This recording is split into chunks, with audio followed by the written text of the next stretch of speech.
Di ruang ICU rumah sakit swasta di Jakarta, hujan deras mengguyur jendela saat Nadia, perawat berusia 28 tahun, memeriksa monitor pasiennya.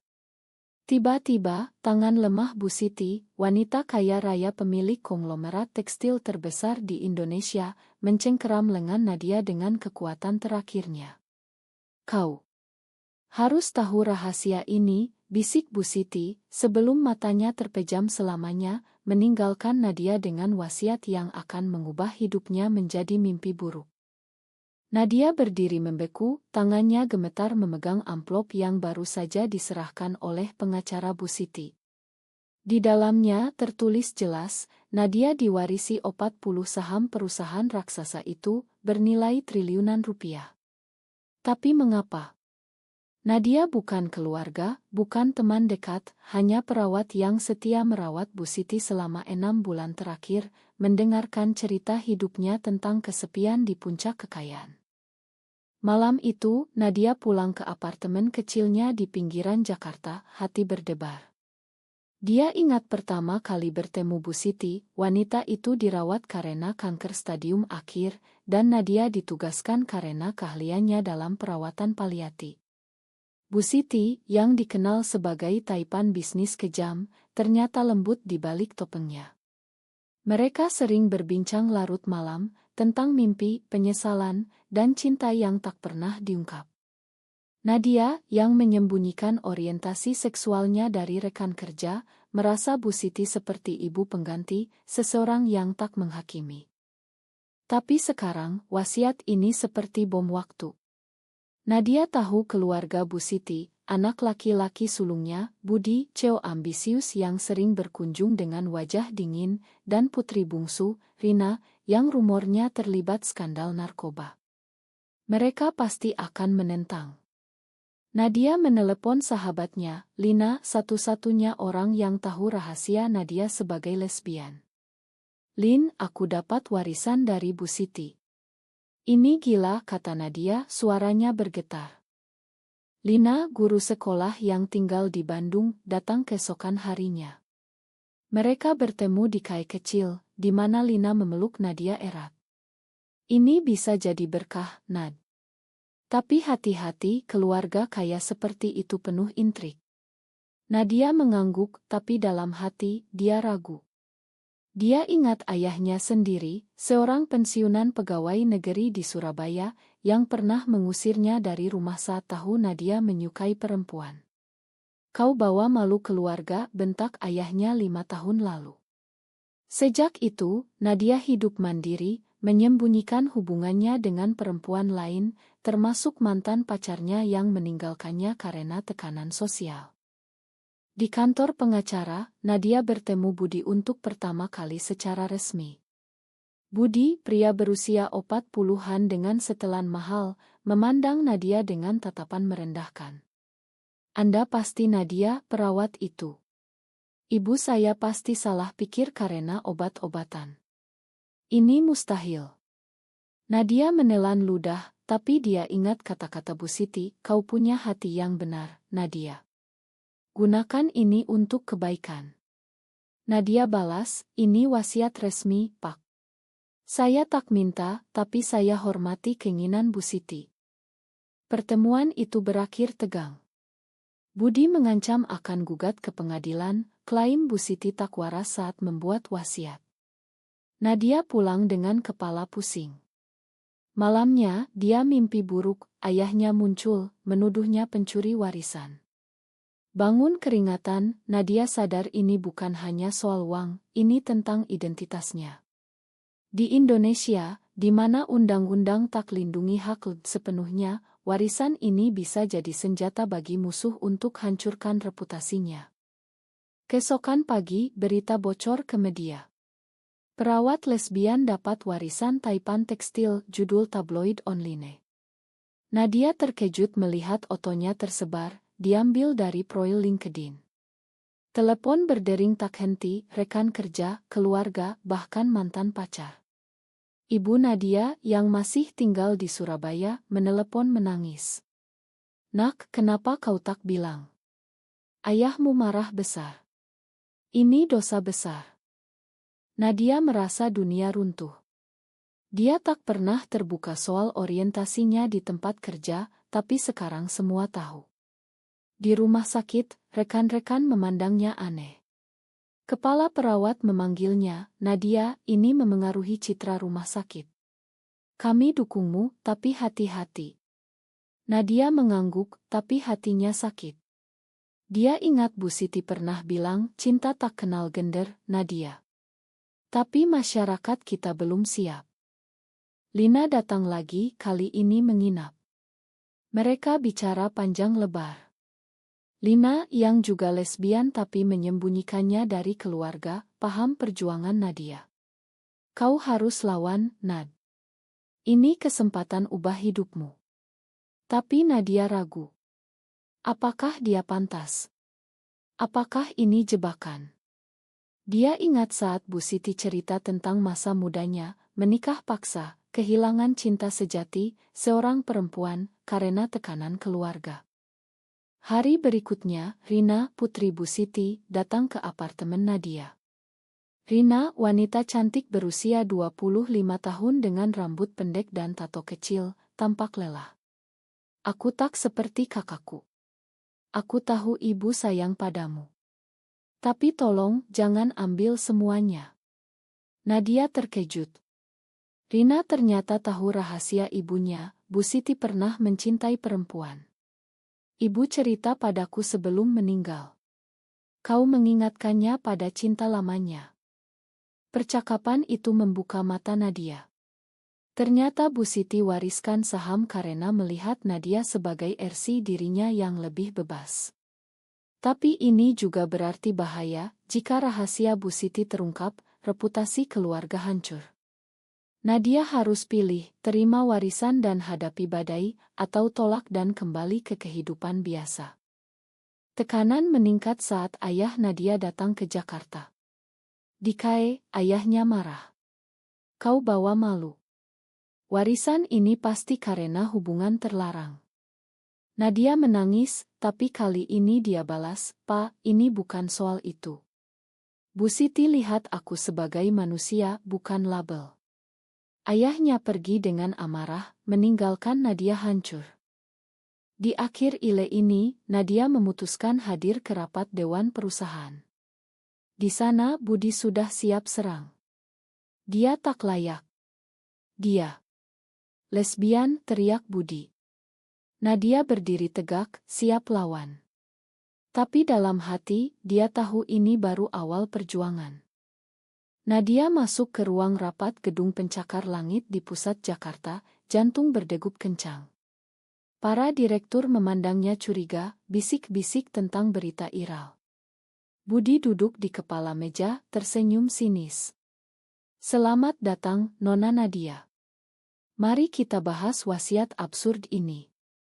Rapat berlangsung panas. Budi presentasikan bukti, catatan medis Bu Siti menunjukkan pengaruh morin, klaim wasiat tak sah. Nadia, dibantu pengacara Bu Siti, balas dengan rekaman video di mana Bu Siti jelas-jelas nyatakan keinginannya. "Ini bukan soal uang bagi saya," kata Nadia, suaranya mantap meski hati gemetar. "Ini tentang menghormati Bu Siti." Tapi Budi tak mundur. Dia sewa detektif swasta, ungkap masa lalu Nadia, hubungan dengan perempuan di universitas, pengusiran dari rumah. Bagaimana kita percaya orang seperti ini kelola perusahaan? Ini akan hancurkan citra kita di mata investor konservatif. Para direktur mengangguk setuju, masyarakat Indonesia yang mayoritas religius membuat isu sensitif. Nadia merasa dihakimi. Dia ingat masa kecil di Surabaya, di mana tetangga gosip tentang gadis tomboy seperti dia. Saat kuliah keperawatan di Yogyakarta, dia jatuh cinta pertama kali pada teman sekamar, tapi hubungan itu berakhir karena takut ketahuan. Kini, warisan ini seperti kutukan, memaksa dia keluar dari persembunyian. Setelah rapat, Rina menunggu di lobi. "Aku dukungmu, Nadia. Kakakku terlalu ambisius." Rina cerita, Budi ingin jual perusahaan ke investor asing, tapi Bu Siti tolak karena ingin pertahankan warisan Indonesia. Nadia terharu, tapi curiga. Apakah Rina tulus atau ada agenda? Malamnya, Nadia bertemu Lina di apartemen. Lina peluk dia, "Kau kuat, Nad. Tapi ingat, ini bisa bahayakan kita berdua." Nadia sadar, jika dia terima warisan, Lina sebagai pacar rahasia bisa jadi target. Mereka belum resmi pacaran, tapi perasaan tumbuh sejak bertemu di komunitas online. Lina, dengan pekerjaan guru, takut dipecat jika identitas terbongkar. Keesokan, skandal meledak. Tabloid publikasikan foto Nadia dengan mantan pacar, diambil dari akun lama. Keluarga Nadia banjir telepon. Ibu menelepon, "Nak, pulanglah. Ayah sakit karena ini." Nadia pergi ke Surabaya, naik kereta malam. Di rumah, ayahnya terbaring lemah, tapi masih marah. "Kau pilih jalan sesat ini, sekarang tanggung sendiri." Nadia menangis, jelaskan warisan bukan karena itu, tapi ayah tak percaya. Di Surabaya, Nadia bertemu saudara perempuannya, Sari, yang lebih toleran. Sari bisik, "Aku dukungmu, Kak. Tapi masyarakat kita keras." Nadia ingat demonstrasi anti-LGBT di Jakarta, di mana kelompok radikal tuntut hukuman. Ini buat dia ragu apakah terima warisan berarti lawan seluruh sistem. Kembali ke Jakarta, Nadia dapat ancaman anonim, email bilang dimundur atau kami ungkap lebih banyak.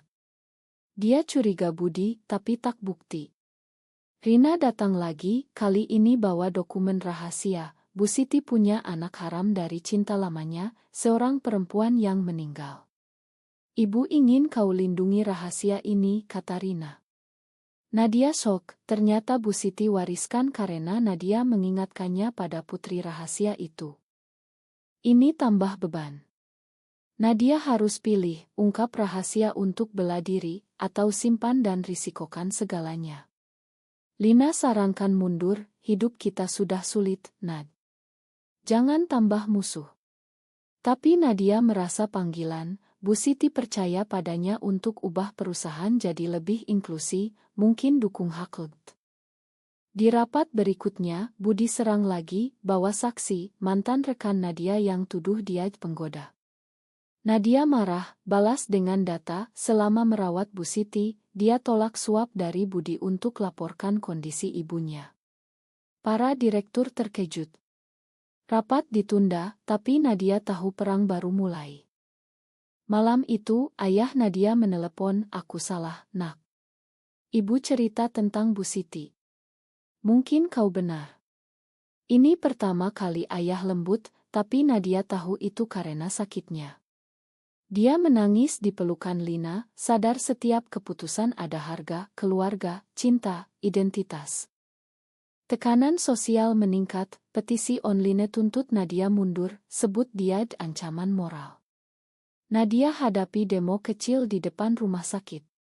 Dia resign dari pekerjaan, fokus pada kasus. Rina tawarkan aliansi, bersama kita bisa kalahkan Budi. Nadia setuju, tapi dalam hati, dia ragu apakah Rina sahabat atau pengkhianat. Di akhir ile ini, Nadia temukan bukti, Rina diam-diam hubungi investor asing. Pengkhianatan ini hancurkan kepercayaan Nadia, memaksa dia ambil langkah berani. Nadia duduk di kamar hotel murah, memeriksa email curian dari detektif yang dia sewa. Bukti jelas, Rina kirim proposal jual saham ke perusahaan Cina, tanda tangan Budi palsu. "Pengkhianat," gumam Nadia, tangan mengepal. Dia ingat senyum Rina saat bilang dukung, tapi sekarang semuanya bohong. Dia hubungi Lina, "Lin, Rina main ganda. Aku harus ungkap ini." Lina khawatir, "Hati-hati, Nad. Ini bisa bahaya." Nadia tahu, di Indonesia, bisnis kotor sering libatkan kekerasan. Tapi dia tak bisa mundur, warisan ini sekarang tentang keadilan. Nadia atur pertemuan rahasia dengan Rina di kai pinggir Danau Toba saat libur singkat ke Sumatera Utara untuk tenangkan pikiran. Rina datang dengan wajah polos.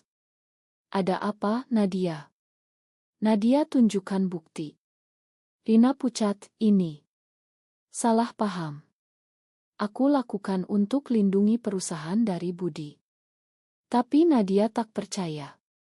Kau gunakan aku sebagai umpan. Pertengkaran itu buka luka lama. Rina akui, dia iri pada Nadia karena Bu Siti lebih sayang padanya daripada anak sendiri. Ibu selalu bilang kau seperti putrinya yang hilang. Nadia shock, tapi empati tumbuh. Rina cerita masa kecilnya, dibesarkan di bawah bayang Budi, diabaikan karena tak berguna, dan rahasia ibunya buat dia bingung soal identitas sendiri. Nadia ingat perjuangannya sendiri, setelah diusir ayah, dia hidup susah di Jakarta, kerja sambil kuliah. Cinta pertamanya berakhir karena pacar itu kawin paksa. Kini, dengan Lina, dia takut ulangi kesalahan. Kita sama, Rina. Tapi pengkhianatan ini salah. Mereka sepakat sementara, Rina bantu Nadia lawan Budi, tapi Nadia simpan bukti sebagai jaminan. Kembali ke Jakarta, Nadia hadapi sidang pengadilan. Budi bawa saksi palsu, tuduh Nadia manipulasi Bu Siti. Nadia balas dengan rekaman, Bu Siti bilang, Nadia, kau beri aku harapan. Gunakan saham ini untuk bantu yang tertindas, seperti komunitasmu. Hakim terkesan, tapi kasus ditunda. Di luar pengadilan, demonstran anti lempar telur ke Nadia. Pulang ke neraka, teriak mereka. Nadia luka kecil, tapi hati lebih sakit. Lina datang, obati lukanya. Aku takut kehilanganmu, Nad. Malam itu mereka akui perasaan, aku cinta kamu, Lins. Tapi Nadia tahu hubungan ini tambah risiko. Ayah Nadia datang lagi, kali ini dukung. Aku baca berita. Kau berjuang untuk benar. Rekonsiliasi ini beri kekuatan, tapi ibu bisik, jangan bawa Lina ke rumah dulu. Ayah belum siap. Nadia paham, perubahan butuh waktu. Budi tingkatkan serangan, sebar rumor Nadia korupsi di rumah sakit. Nadia kehilangan teman, isolasi. Rina bantu berikan akses data internal, tunjuk Budi suap pejabat. Nadia gunakan ini di media, wawancara dengan jurnalis progresi. Ini bukan soal orientasiku, tapi keadilan, kata Nadia. Tapi pengkhianatan baru, Lina dapat ancaman, mundur atau pacarmu celaka. Lina takut, minta Nadia henti. Pilih aku atau warisan. Nadia hancur, tapi pilih lanjut, ini untuk kita, Lin untuk masa depan di mana kita bebas. Di perusahaan, Nadia hadir rapat ilegal yang diatur Rina. Di sana Budi ketahuan negosiasi dengan investor. Nadia rekam, kirim ke polisi. Budi ditangkap atas tuduhan korupsi. Kemenangan ini manis, tapi mahal, Rina hilang, kabur ke luar negeri. Nadia sekarang pegang kendali sementara, tapi tekanan sosial meningkat. Kelompok agama tuntut boikot perusahaan. Investor mundur. Nadia harus putuskan, jual atau pertahankan. Dalam hati, dia ingat Bu Siti, jangan takut jadi dirimu. Lina akhirnya paham, dukung Nadia. Mereka rencanakan masa depan, mungkin pindah ke Bali, di mana lebih toleran. Tapi mimpi itu hancur saat Budi bebas jaminan, ancam balas dendam. Di akhir ile ini, Nadia temukan surat dari Bu Siti, makan aku tarik kau ke neraka ini. Tapi kau bisa ubahnya. Ini beri resolusi, tapi konflik baru muncul. Dengan Budi bebas, Nadia tingkatkan keamanan. Dia pindah ke rumah aman di Bogor, ditemani Lina. Polisi selidiki ancaman, tapi lambat.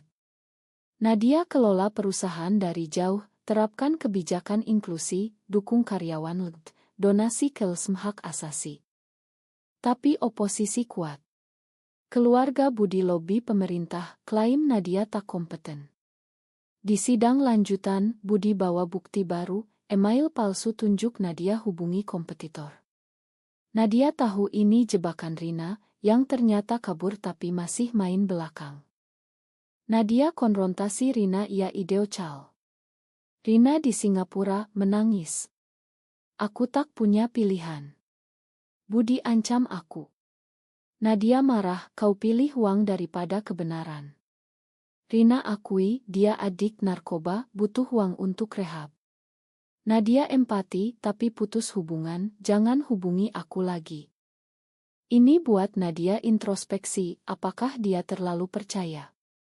Dia ingat momen dengan Bu Siti, saat Bu Siti pegang tangannya, bilang secinta sejati butuh pengorbanan. Nadia sadar, warisan ini pengorbanan Bu Siti untuk tebus dosa masa lalu.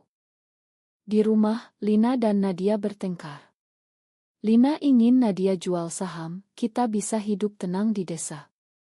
Nadia tolak, ini kesempatan ubah masyarakat. Pertengkaran itu buat Lina pergi sementara ke Bandung. Nadia sendirian, hadapi mimpi buruk, melihat Bu Siti menangis. Ayah Nadia sakit parah, minta Nadia pulang. Di Surabaya, ayah bilang, aku bangga padamu, nak. Maafkan aku. Rekonsiliasi ini beri kekuatan, tapi ayah meninggal 2 hari kemudian. Pemakaman penuh drama, kerabat gosip tentang Nadia. Sari dukung, kau inspirasi, Kak. Kembali ke Jakarta, Nadia hadapi krisis, saham jatuh karena boikot. Dia putuskan pidato publik, di konferensi bisnis, Nadia bicara terbuka. Saya lesbian, tapi itu tak kurangi kemampuan saya. Bu Siti percaya saya karena hati, bukan label. Pidato viral, dapat dukungan dari komunitas dan progresi, tapi juga benci lebih banyak. Budi manatkan, sewa hacker bocorkan data pribadi Nadia. Nomor telepon tersebar, ancaman datang. Lina kembali, aku tak bisa tinggalkanmu. Mereka rekonsiliasi, tapi Lina luka saat demo, dilempar batu. Nadia marah, konfrontasi Budi di penjara sementara. Kenapa kau begini? Budi tertawa, karena kau tak pantas. Perusahaan ini milik keluarga. Nadia sadar, ini tentang ego, bukan uang. Dia kumpul bukti akhir, rekaman Rina akui pengkhianatan. Di pengadilan, ini jadi senjata. Budi Dionis penjara, Rina ekstradisi. Nadia menang tapi harga mahal, Lina trauma, hubungan retak. Perusahaan stabil, Nadia terapkan perubahan, program kesetaraan gender dan orientasi. Tapi dalam hati, dia pertanyakan, apakah layak? Di akhir ile ini, Nadia dapat tawaran jual perusahaan. Dia ragu, tapi Lina desak, pilih kita, Nad. Nadia berdiri di balkon Ila di Bali, angin laut hembus rambutnya. Setelah menang pengadilan, dia ambil cuti, bawa Lina untuk pulih. Perusahaan sekarang di bawah pengawasannya, saham stabil berkat dukungan internasional. Tapi luka dalam belum sembuh. Lina pegang tangan Nadia, kita menang, Nad. Tapi apa selanjutnya? Nadia ingat perjalanan, dari perawat biasa jadi pemimpin, hadapi pengkhianatan, kehilangan ayah, hampir kehilangan Lina. Ini semua karena Bu Siti. Dia ingin aku ubah dunia. Tapi realitas pahit, meski menang, masyarakat Indonesia masih diskriminasi. Nadia dapat ancaman rutin, harus pakai bodyguard. Lina ingin nikah di luar negeri, tapi Nadia ragu bagaimana keluarga. Masyarakat. Mereka bicara panjang tentang mimpi punya anak, hidup bebas. Tapi Nadia tahu warisan ini ikat dia. Dia putuskan, jual sebagian saham, gunakan uang untuk yayasan hak di Indonesia. Ini cara hormati Bu Siti, kata Nadia. Rina hubungi lagi, minta ma dari rehab. Nadia makan, tapi tak percaya lagi. Hidupmu sendiri sekarang. Ini tutup babak pengkhianatan. Di Jakarta, Nadia pidato terakhir, "Saya mundur sebagai pemimpin, tapi perjuangan lanjut." Dia serahkan ke tim progresi. Bebas sekarang, Nadia dan Lina pindah ke Bali, buka klinik kecil. Tapi Odd Orthogt, apakah Nadia benar memilih perjuangan di atas kebahagiaan pribadi, atau seharusnya dia mundur sejak awal untuk hindari semua penderitaan?